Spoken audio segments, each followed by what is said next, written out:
നമസ്കാരം. ഇന്ന് ഈ വീഡിയോയിൽ പറയാൻ പോകുന്നത് മഹാസുദർശനമൂർത്തിയെക്കുറിച്ചാണ്. ഏവർക്കും സുപരിചിതമായിരിക്കും മഹാസുദർശനമൂർത്തിയും സുദർശന മന്ത്രവുമൊക്കെ. എന്നാൽ ഈ വീഡിയോയിൽ പറയാൻ പോകുന്നത് മഹാസുദർശന ഹോമത്തിനെക്കുറിച്ചും മന്ത്രസിദ്ധിയെക്കുറിച്ചും അതിൻ്റെ ഒരു പ്രയോഗത്തിനെക്കുറിച്ചുമാണ്. ഏവർക്കും അറിയാം, ഇന്ന് നമ്മൾ ഒരു കുടുംബത്തിലൊരു പ്രശ്നമുണ്ടാകുമ്പോൾ, പ്രശ്നം വെക്കുമ്പോൾ പരിഹാരമായി ചെയ്യുന്നത് ആദ്യം ഗണപതി ഹോമവും പിന്നീട് മഹാസുദർശന ഹോമവുമാണ്. എങ്കിൽ ഇത് എല്ലാവരുടെ അറിവിലേക്കായി ഞാൻ പറയുകയാണ്.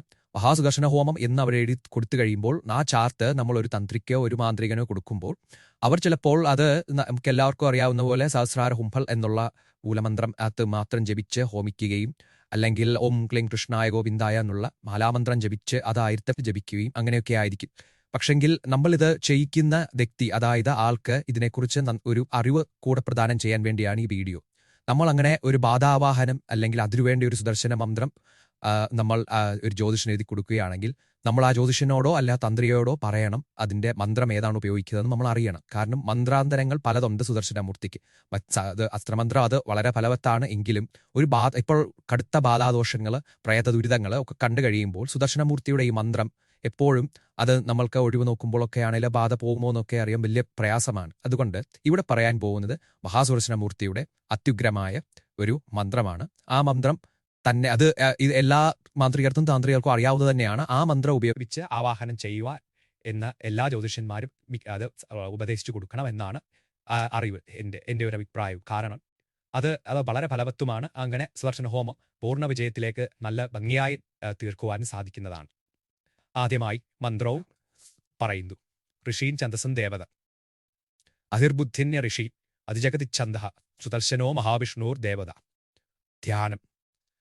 ചക്രം ശംഖം ച ചാപം പരശുമസി വിഷം ശൂലപാശാങ്കുശാഗ്നി വിഭ്രാണാം ചർമ്മഖേടം ഹലമുസലഗതാ കുന്ദമത്യുഗ്രദംഷ്ട്രം ബാലാകേശന്ദ്രനേത്രം കനകമയലസത് ഗാത്രമത്യുഗ്രരൂപം വന്ദേം ഷൽക്കോണസംസ്ഥം സകലരിഭുജന പ്രാണസംഹാര ചക്രം.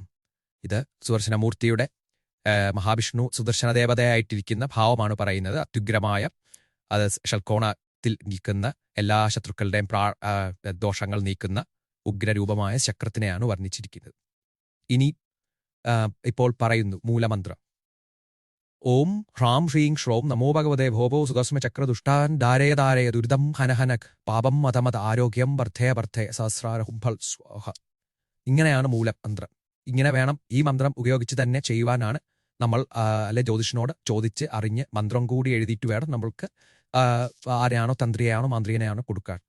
ഇനിയും ഇതിൻ്റെ സിദ്ധി വരുത്തുവാനുള്ള ഈ മന്ത്രത്തിൻ്റെ ഇത് പറയുന്നു. വ്രതത്തോടും ധ്യാനത്തോടും കൂടി 12 ലക്ഷം ഉരു ജപിച്ച് എള്ള് കടുക് താമരപ്പൂവ് കൂവളത്തിലെ പാൽപ്പായസം ഇവ 24,000 വീതം ഹോമിക്കുക, പിന്നെ പൂജിക്കുക. എന്നാൽ മന്ത്രസിദ്ധി വരും എന്നാണ് പറയുന്നത്. മന്ത്രസിദ്ധി വന്നതിന് ശേഷം ഒരാൾക്ക് ചെയ്യാൻ പറ്റുന്ന ഒരു ചെറിയ പ്രയോഗമാണ് പറയുന്നത്. ഈ ബാധകളിൽ നിന്നും ഭൂതോപദ്രവങ്ങളിൽ നിന്നും രക്ഷപ്പെടാൻ ഒരു ചരട് ജപിക്കേണ്ടത്. 6 ഇഴയിൽ ഒരു ചരടുണ്ടാക്കി അത് മന്ത്രം ജപിച്ച് 7 കെട്ടി കെട്ടി ആ ചരട് 108 ജപിച്ച് സാധ്യന്റെ കഴുത്തിലോ കയ്യിലോ കെട്ടുക. സർവ്വ ഭൂതോപദ്രവവും ശമിക്കും. ഇതാണ് സുദർശനമൂർത്തിയുടെ മന്ത്രവും പ്രയോഗവും. നമസ്കാരം.